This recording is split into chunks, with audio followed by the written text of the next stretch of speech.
Thanks for coming. I am just gonna go ahead and get started since a couple minutes over. Um, Oren is here. He helped out, but I did most of the work here, so I'll do most of the presenting today. Um, Oren is just a good compañero mío. He's a good helper. I got your back. Thanks, buddy. So, all right, let's be honest, guys. Who read the paper? 1, 2, 3. Okay, so I didn't hear any responses. Maybe somebody typed in the chat. But if you read the paper, you probably noticed a few things. It's pretty complicated. I mean, there's a lot going on, and it's kind of hard to read. The grammar is awful. So it's confusing because the authors did a lot of stuff, and they didn't explain it very well because of grammatical issues and whatever else. That being said, we have tried very hard to interpret it, and I think we've figured it out. So we're going to explain it to you now. This is a paper that came out in 2016 by Zhang et al. So we're going to talk about the problem. We're going to talk about other papers that the authors took inspiration from and improved on their approach in the model architecture, and then we're going to see how they did. So this is a model for image classification, and you guys, I mean, a lot of you have been working on this problem quite a bit. So you use convolutional layers and you get some sort of output. Simple like that. Dog versus cat, classic example. And we started, with ImageNet. We had single label images and outputs like this. So this is your famous AlexNet, where we get one class predictions per output. And we use a softmax layer on the output so we can get a single clear prediction from our model.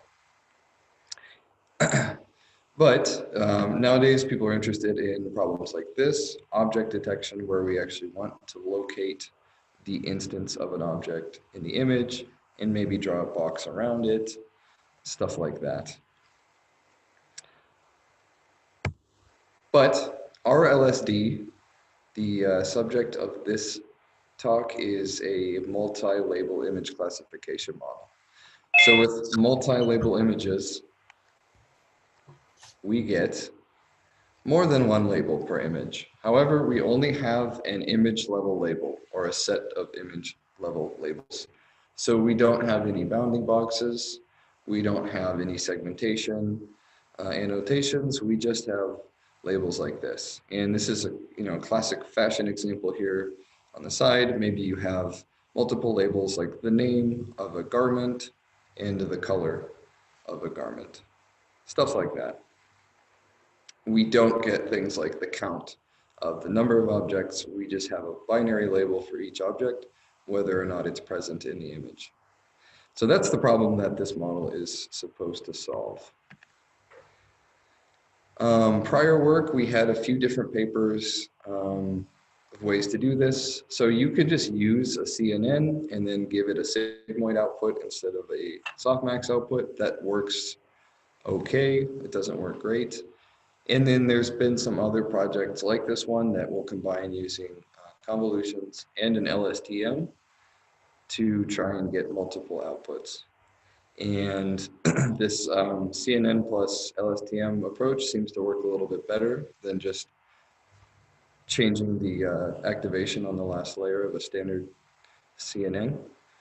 And then in this paper, the authors have taken it a step further. We'll explain how they did that. But essentially with an input image like this, where you've got this guy who's got a bunch of stuff in his house, he's got wine bottles there, he's got a TV, all this stuff. Standard CNNs have trouble actually detecting the less prominent objects. So your classic models here will fail to predict some of the other things like bottle, vase, wine glass, only because they don't really dominate the image. but we want to detect everything. One important paper that the authors of this paper reference a bit is this one. It's called CNN-RNN for multi-label classification. So this came out actually earlier in the same year, the same paper. And they wanted to create a model that it models these sort of dependencies between labels. So a really simple example is if you have an image of a boat, there is a very high likelihood that you also have an image with some water in it, right? Because boats are almost always on the water. Maybe you have other dependencies like this, like cats and people, whatever. So the idea was that they wanted to combine a sort of probabilistic mapping between labels with the convolutional features themselves using an LSTM. So the architecture of this previous model looks like this on the left. And LSTM architectures are always really confusing to look at, no matter how you draw them. But essentially, the idea with this is that you combine the convolutional features with an LSTM output on each step. So the LSTM does some processing. It's modeling this stuff that we see on the right. And the output of the LSTM is combined with the convolutional features that get extracted through convolutions. And then they're processed into the prediction layer. And then this output of the whole model gets fed back into the LSTM. And then they keep looping through this, this process. So the LSTM is going to do its multi-step processing. And then it'll finally stop at the end because they add a special label, which is stop doing predictions to the LSTM process. For anybody who's unfamiliar with LSTMs, we will talk a little bit more about how they work later, but you probably have a general idea. It's just sort of a neural network that works over a series, and it's just going to sort of take an input at every time step, produce an output on every time step, and then it maintains some sort of internal state of the problem during that whole process. So RLSD came along later in 2016, and it kind of took this idea and adapted it a bit to specifically address this problem of little guys, little objects in the image that were not getting picked up before. So essentially the authors were looking for a way to model these little regions and to also model the latent semantic dependencies, which is your LSD part of the RLSD. So examples of these dependencies, we'll see more, but for example, in this image, one of those dependencies is there's a guy and he's holding a phone. So we have two objects, the guy and the phone, and they have a relationship or a dependency. The guy is holding the phone. But it's latent because our labels don't say anything about that. So that's the reason we're called latent. And it turns out that this approach has gotten us some of the best performance for state-of-the-art multi-label classification results. So looking at the same image, the RLSD model was able to get the bottle, the wine glass, and the vase. So the idea with this model from beginning to end is we're going to send the image through some pre-trained convolutional layers. We used VGG, the authors used VGG. And then they're going to use a region proposal network. This is a special network that identifies regions of interest, or ROIs. And this was an idea that was introduced in the faster RCNN paper. We'll touch on that shortly. What that does is it gets you a region of interest, and then you can get the convolutional features from that region of interest, pass them through a dense network, and then get some sort of compressed version of those features. Then you can pass them to your LSTM. The LSTM will go through many steps and it will output multiple predictions for that region. And then finally, there's a max pooling operation to transform all of the LSTM outputs into the label space. So we just grabbed this image from the paper. This is the architecture of the proposed network.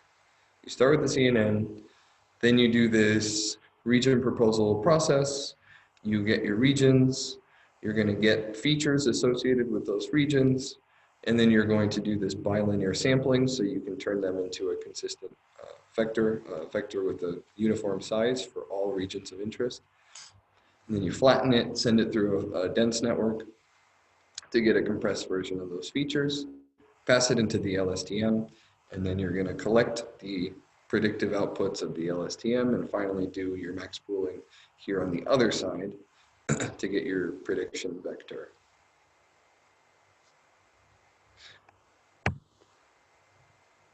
We're going to go into detail about all these steps here, so don't worry if it's a little overwhelming. We're going to try to break it down for you.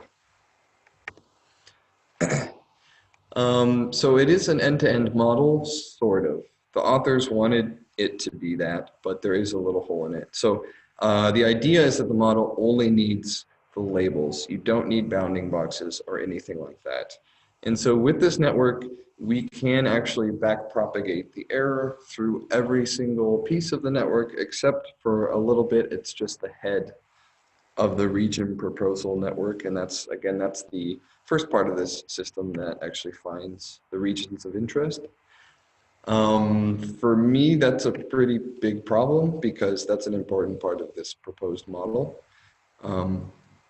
They didn't find a way to train this without bounding boxes. So they actually pre-trained that part of the model with bounding boxes, which to me is kind of like cheating if you want to make an end-to-end multi-label classifier. But it's what they did. And it's not the end of the world. I mean, you can do it. So let's talk about that region proposal network. Many of you are probably familiar with this paper. It's Faster RCNN. It's a bounding box detection object location model. And it relies on this region of interest network. Basically, the way it works is you draw a grid on the input image, and each little box in that grid is associated with these things called anchor boxes.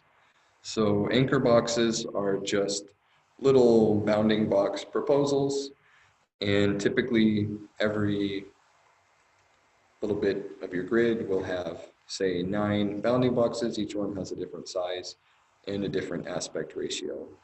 The output of this layer is going to be probability scores for whether or not there's an object in that anchor box, and then 4 coordinates for that anchor box. Those coordinates will translate the box ever so slightly in whatever direction to exactly draw the box where it needs to go. And we grabbed this from a Stanford lecture on this topic.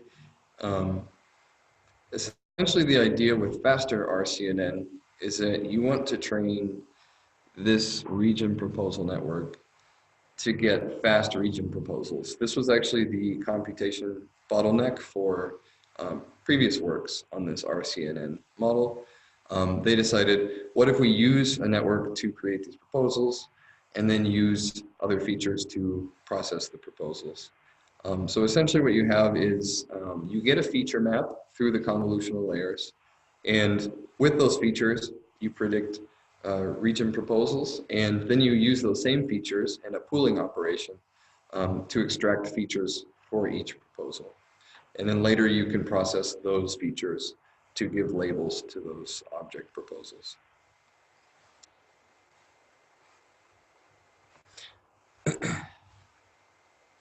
Any questions so far about this piece? This one's pretty important. Oren, I'm not looking at the chat, so can you just make sure if we have any questions on the chat? Yeah. Nice. Thanks, buddy. Sweet. So something that's a little different with these region proposals is they draw bounding boxes around these latent semantic dependency areas.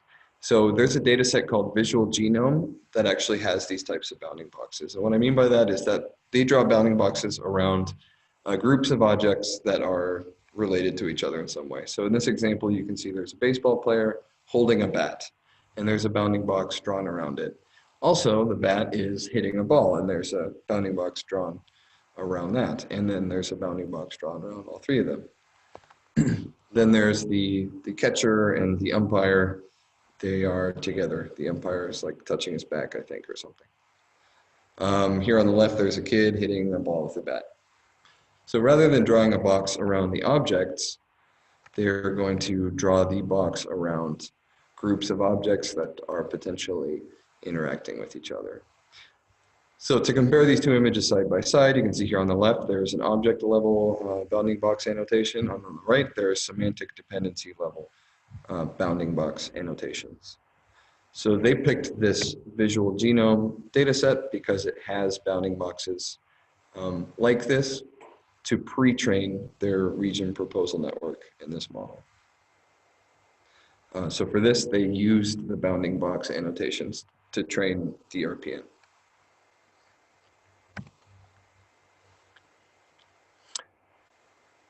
And here are just a few more examples of these semantic dependencies. There's on the left, there's a guy, he's on a skateboard, he's holding a hat. In the background, there's a guy with a hat on a skateboard, and then there's another guy with a hat on with a backpack.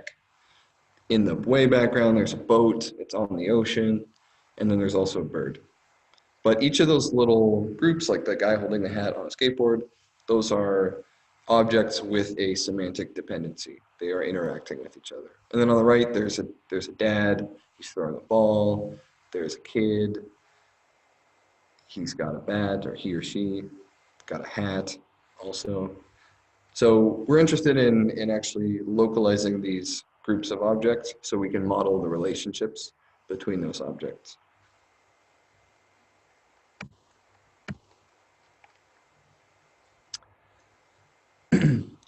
This is a difference. So in the faster RCNN paper, they used max pooling to change this region of interest into a uniform sized vector. In this paper, they use bilinear interpolation to do the same thing. And this was actually an idea that I think Karpathy had. If you use bilinear interpolation instead of max pooling, you can actually backpropagate through that. And then your signal, your backpropagated errors will go through to all the layers, not just to the maximum values. So they use this bilinear interpolation, and they convert whatever features happen to be captured in a given region of interest into this 7 by 7 by 512 third order tensor like this. So they use VGG, and for those of you who are familiar, the convolutional features that are output from the layers of VGG have 512 features. They just use bilinear interpolation to make sure that there are 7 by 7 of those 512 feature vectors. And then they flatten that thing into a 25,088 dimensional vector and pass it through two dense layers, 4,096 units each. So that's a pretty big vector, right? And if you do the math, this is 102 million plus parameters for one transformation. It seems like too many, but if you read the paper, this is the excerpt where they explain this. It sounds to me like this is what they did. So there's just one transformation with 102 million parameters. I mean, like I said, it seems like a lot, but it's not impossible. It's not crazy. So you can see this excerpt from the paper. They say we set x equals y equals 7, c is 512, and then here in step 3, they take that. They are sent to a fully connected network, which is formed by two fully connected layers features from each region are flattened into a vector. So that flattened bit tells me that they had to do this giant fully connected layer, which I mean is fine, but it seems like a lot.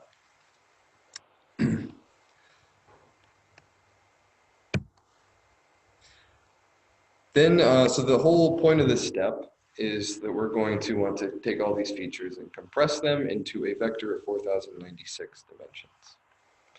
Once we do that, we're ready for the prediction step. So the prediction step, we're going to use an LSTM model.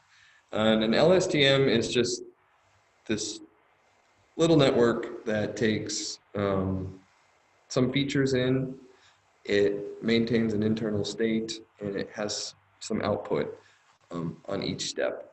And H in this diagram is that internal state. So the internal state from the previous step is one of the inputs to the model, and the input, X, is another input to the model at time t. Internally, the LSTM can learn, it's going to combine the inputs and the internal state, and it's going to do some processing, and then it has what's called this gated structure. So there is a forget gate, which is a multiplication operation. So basically, by using a sigmoid output and multiplying by the original internal state, the model can say, I want to remember these features and I want to forget these other features. Because the sigmoid output is between 0 and 1, multiplying by 0 gives you 0, multiplying by 1 gives you what you started with. And then there's an adding layer, so they're going to do this processing and decide what sort of features to add during this step. And that's that last bit with the addition symbol in the top right corner of this box. After that layer, you get some sort of output, which is the O at time t, and you also get an internal state output, which will be the H input of the next step. So this is just kind of the LSTM design.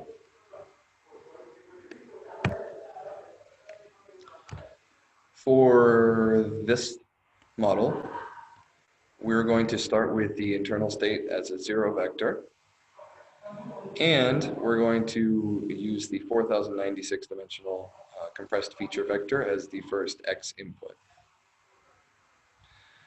And then the prediction is going to be a softmax prediction in the label dimension, and then H is this internal state that gets passed to the next time. And this internal state is actually going to be this passed in as the input in the next step to the model. And the other input, if you notice, there's two. There's an H and then there's an X. The other input, the X, is actually the predictions from the last step. So I had some questions, I think I saw in Slack about this, because it is kind of confusing. It's not, the model doesn't just take the same input features on every step, but it actually just looks at the outputs from previous steps. At every step. And as we move on, we're going to generate a prediction for each step of the process. But there's a special label, because remember the outputs are in the, sorry, there's some background noise, I apologize for that. There is a special label added to the labels that are being output in the model. It's called stop. So this is an encoding to the model when the LSTM wants to stop. Otherwise, the LSTM could just run forever. So at the end of the process, it's going to output a stop. And I imagine maybe the LSTM doesn't always output a stop, so there is probably a hard stop condition. After a certain number of steps, they probably have to stop it anyways. Every single example has a positive stop label. So any image also has stop. So that means the LSTM will learn to output the stop.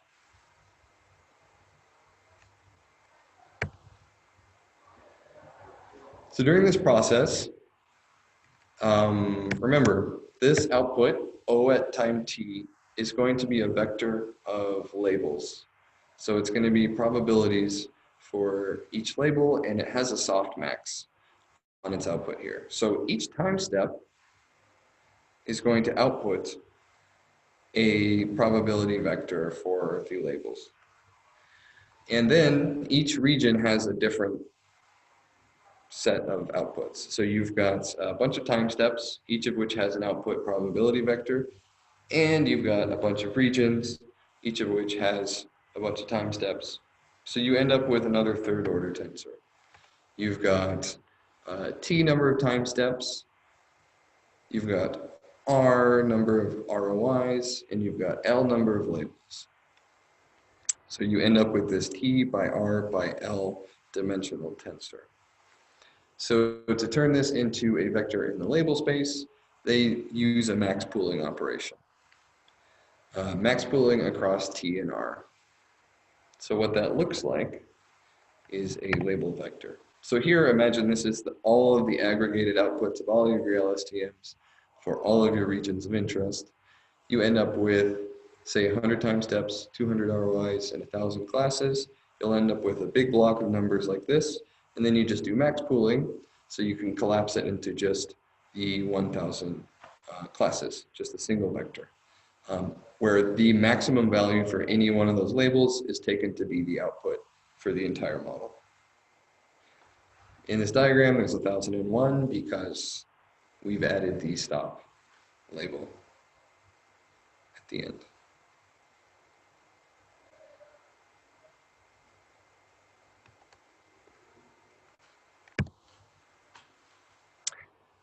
Things get weird here. There are certain things that the authors didn't explain, and this is one of them. It seems totally reasonable to use just a categorical cross-entropy loss, but they decided to use least squares loss, or squared error.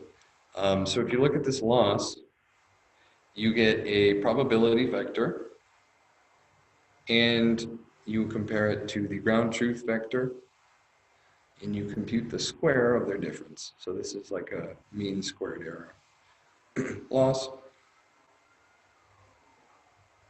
And the reason they did it, actually I'm not sure why they did this, but they did this also, is because they wanted to use another softmax.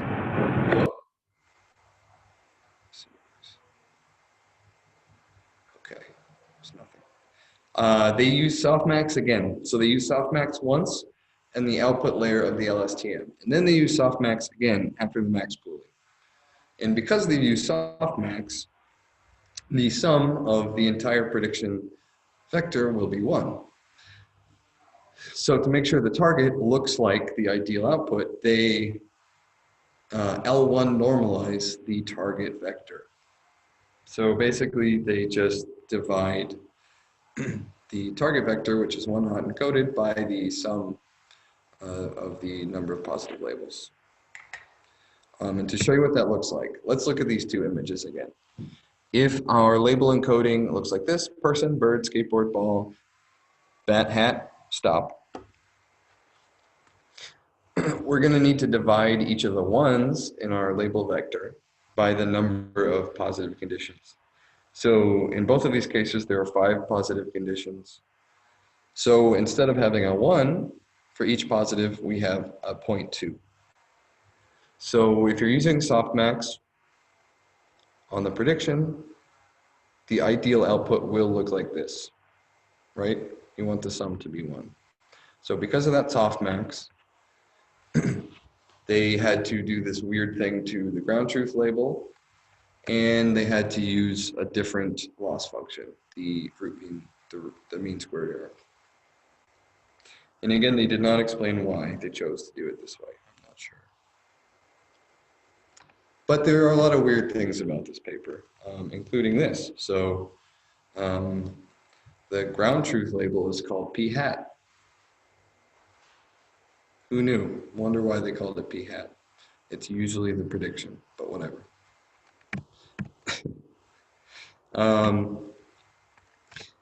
So finally, during prediction time, they actually just drop the final softmax, and they use a threshold of p equals 0.5 for a positive prediction.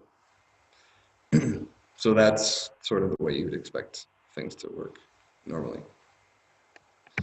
Let's look at the results.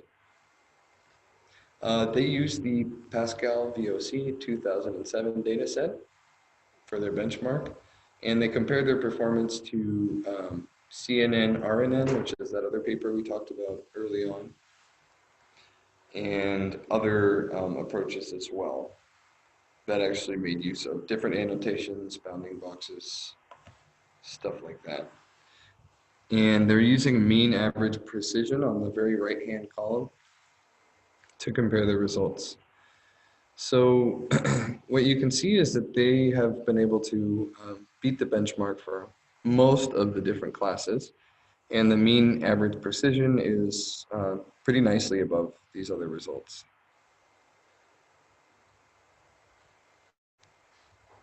There's another row at the very bottom. It's called RLSD plus FTRPN. And what that is they simultaneously train the RPN with bounding boxes at the same time as the rest of the network. Weirdly, that approach, sorry, not weirdly, that approach does better than the normal approach, which just uses a pre-trained RPN. So the idea here is we can use bounding boxes if they are available, but we don't have to. We just need bounding boxes to pre-train the region proposal network. I'm not actually sure what like the 2018, 2019 benchmarks are, but this was state of the art in 2016. They do mention that overall recall is not as good as others. So here they say, although we have a lower overall recall, because our model may predict less than K labels for an image because of their threshold. So that's an interesting side note. It seems to contradict the idea about finding small objects in an image that they start the paper with. But otherwise, MAP, that's the benchmark metric that everyone used, and they did better. So that's awesome for them. There are some limitations in this model. It is pretty complicated. It seems computationally expensive. They didn't report anything about how long it takes to make a prediction or to train or anything like that in terms of time. It is not truly end-to-end. You can't do it without having some labeled bounding boxes to pre-train your region proposal network. Also, you can't update your region proposal network. So you don't necessarily need to have bounding boxes on your training data. You could just use another data set from a similar domain that has bounding boxes just to train the region proposal network to work. That would be fine. However, the head of that model doesn't get updated during training because there's no signal for those pieces. But if you do have bounding boxes, you can do the RLSD plus FTRPN, which will update both of those simultaneously. And as we saw before, that approach achieved an even better mean average precision of 88.5 in the VOC dataset. But it could be useful, in my opinion, for something like fashion. So what's nice is that we could actually associate labels with bounding boxes using this approach. And in fashion, especially in this example where we've got items, apparel, and colors, these are two labels that are associated with the same object. Using this LSTM could be a useful way to tie those outputs to a specific region, and in this case to a specific garment. Also coincidentally, we would have a bounding box for the outputs. However, because we can't update the RPN using the image level labels, it's unclear whether the bounding boxes that get drawn would be really really good or just maybe like roughly in the right spot. But if you had, some good region proposal network, this could work pretty well for fashion. In terms of other useful applications, I mean, multi-label image problems seems like it works pretty well. And I wanted to try it out, but I just didn't have time, honestly. But I'm really hoping somebody here loves this idea and really wants to take it and try to do it, to put it into the world, because the authors didn't publish any code with this paper, but it could be pretty cool. It could work for your problem. So now I want to see if anyone has any questions.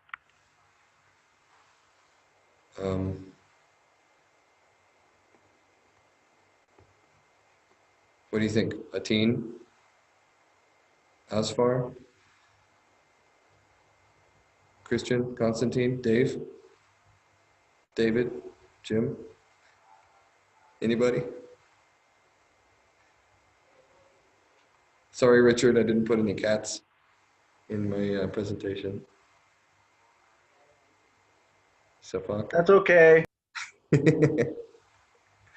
There's a question from Baptiste in the chat. Nice. Out loud for you. Yes, please. So he's asking, all the network based on a RPN to get some ROIs are getting problematic if used in platform, since the pictures does have B-box, bounding box, I assume he means. So is it worth it somehow? Right. So for that, I would say it could be worth it, because you don't necessarily need bounding boxes, right? So with platform, we don't have a way to do bounding boxes, but if you have a pre-trained region proposal network, you could use it. You could use RLSD without bounding box labels. And it could potentially give us a way for platform to do cropping.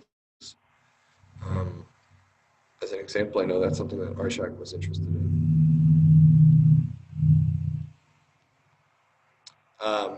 That being said, I'm worried about domains. I think with the RPN, if you have images in a very different domain, it might not work that well.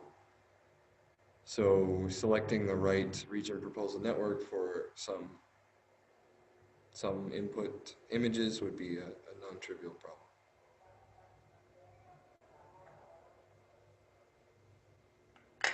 Thanks, Oren. Yep. Oh yeah, then, yeah, okay, I see. So Sergey is saying it feels like bounding box proposals are somewhat redundant. So maybe you can kind of explain. Yes, I would have to agree with that. You could just do this without the bounding box proposals, right? You could just do the whole image and then run the LSTM, and that's fine. That's actually part of with the pre-training. So if you look at this paper, they did a lot of pre-training, and one of the pre-training steps was just that. They skipped the whole RPN thing and then just push the whole image through the convolutional layers, get the features, and then do the LSTM. They pre-train the LSTM in that way, and then they pre-train the RPN in another way, and then they finally put it all together and start doing more training. So it might be kind of redundant. They didn't say how much better it started working after using the bounding boxes. But I think the idea with the bounding boxes is it's like it helps get those little things like bottles and vases and wine glasses that are pretty like small and non-dominant in an image. I think that's why the bounding box proposals help, supposedly.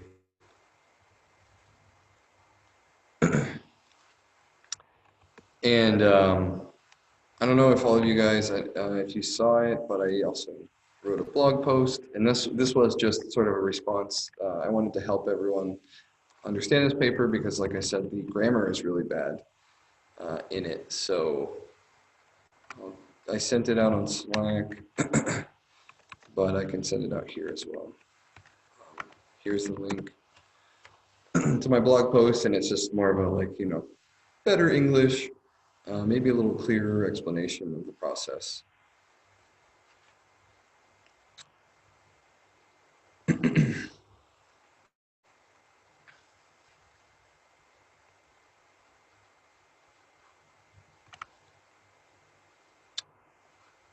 You guys have any other questions?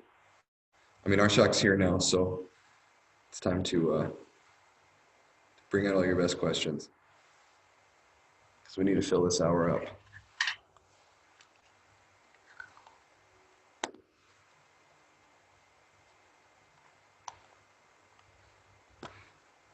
As just a side note, I thought it might be nice, just for a general purpose, to pre-train region proposal network and to open source it. There's nothing like that out there, and region proposal networks are used in quite a few different models at this point, so it could be really helpful, for general purpose modeling. Region proposals don't need to be very robust. If you just have some bounding boxes, you could train up an RPN, open source it, if anyone is in the mood.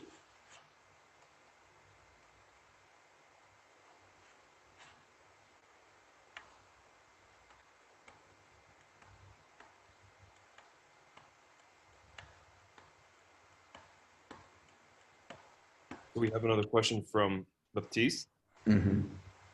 and he's asking, the input of the LSTM XT is the 4096 dimension vector from compression of the bilinear interpolation of one ROI. Then what is the input x t plus 1 in the next step exactly? Maybe, Michael, it'll be easier if you actually show that slide with the architecture. Yeah, I think it will be easier.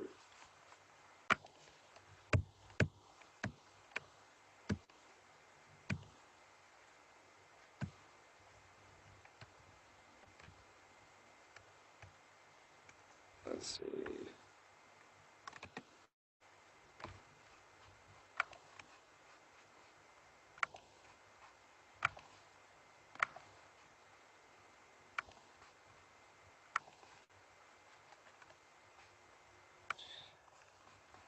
So the model takes two inputs. It has a 4096 dimensional feature input, and it has another input, which is a vector in the label space.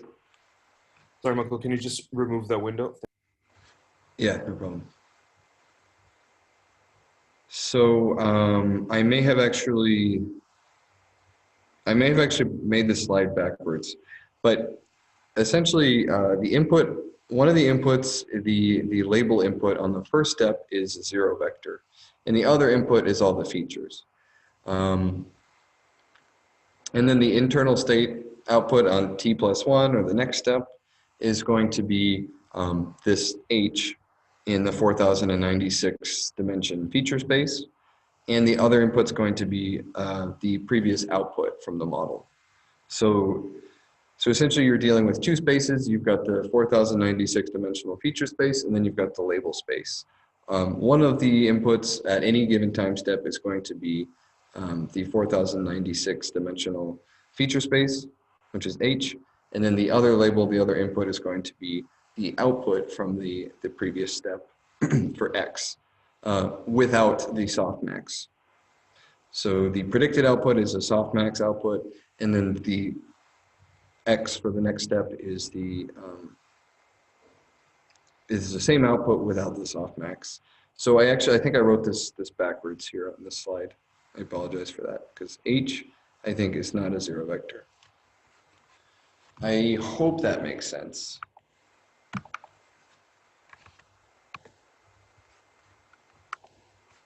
So the zero vector should actually be what we're calling X here.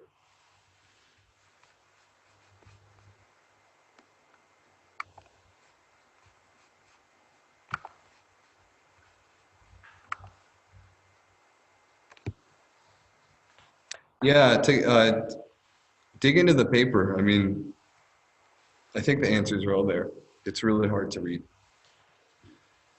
It's just, the grammar.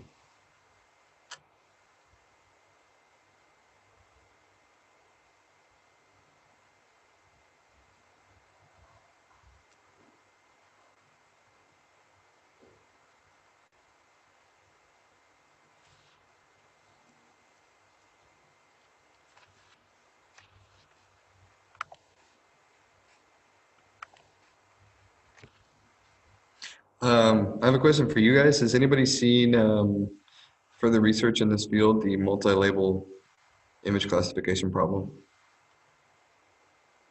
Any better benchmarks?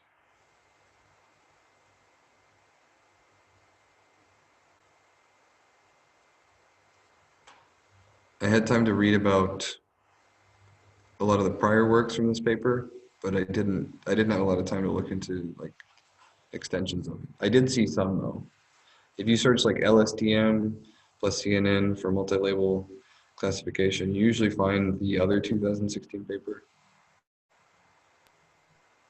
I don't know if Chris is on the line, but we had a paper related to word2vec that was also a multi-label paper, and it was nice that it didn't actually use any LSTMs. I think that is nice too.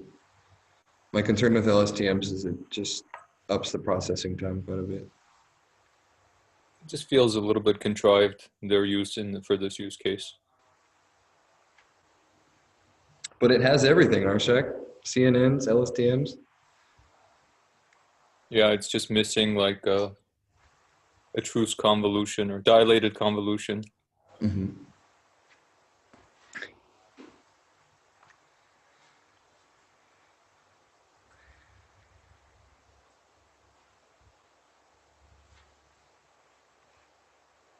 I don't know if Chris is on the line.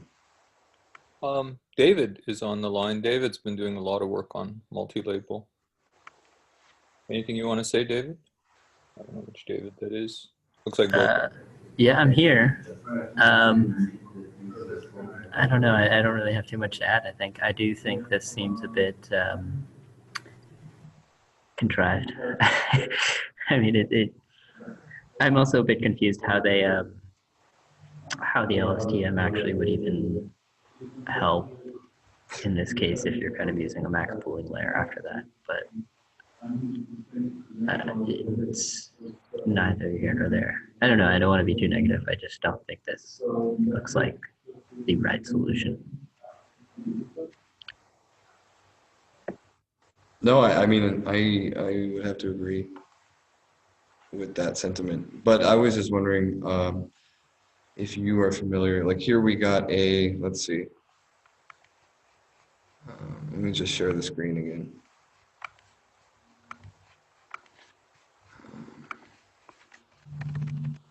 For Pascal VOC 2007, we got an MAP of 87.3 without using the bounding boxes. And I don't know if that's still state of the art. So what would be interesting is to look at just a well-trained network, kind of the Jeremy Howard approach around one cycle, Adam W, good enough architecture to see if just a regular wiring of multi-label can perform this well without any special tricks. I mean, I guess is the mask RCNN like the next version of faster RCNN? And if that's the case, then that paper might have it. I've used mask RCNN, but it's mostly related to segmentation masks and object recognition. You can see the implementation on Facebook Research's GitHub, and the paper is there as well. Nice. Okay.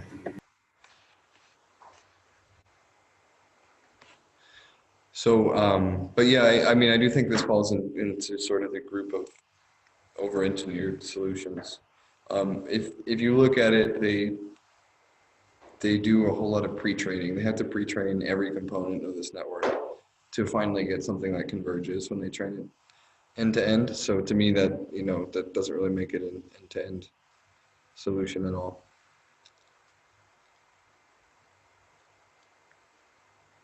And of course, they didn't publish an implementation, which is suspect. So Michael, in that in that Sanford lecture slide that that I sent you over, they talk about YOLO as the next step after faster RCNN. So it would be interesting if that would be helpful to kind of simplify this whole architecture. Yeah, it would be interesting. And YOLO is a different approach, of course. But yeah, I think this idea of using this, the region proposal network for other purposes is interesting. I don't know. I don't know if then putting it into an LSTM is the right idea, but maybe just simplifying this whole model and I don't know. There's probably simpler, more elegant ways to do this.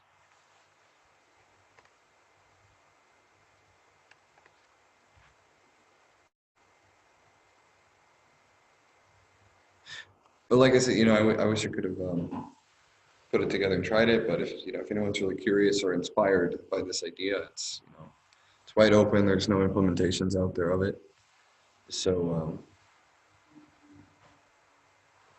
be worth giving it a try if you are motivated to do it and you have the time.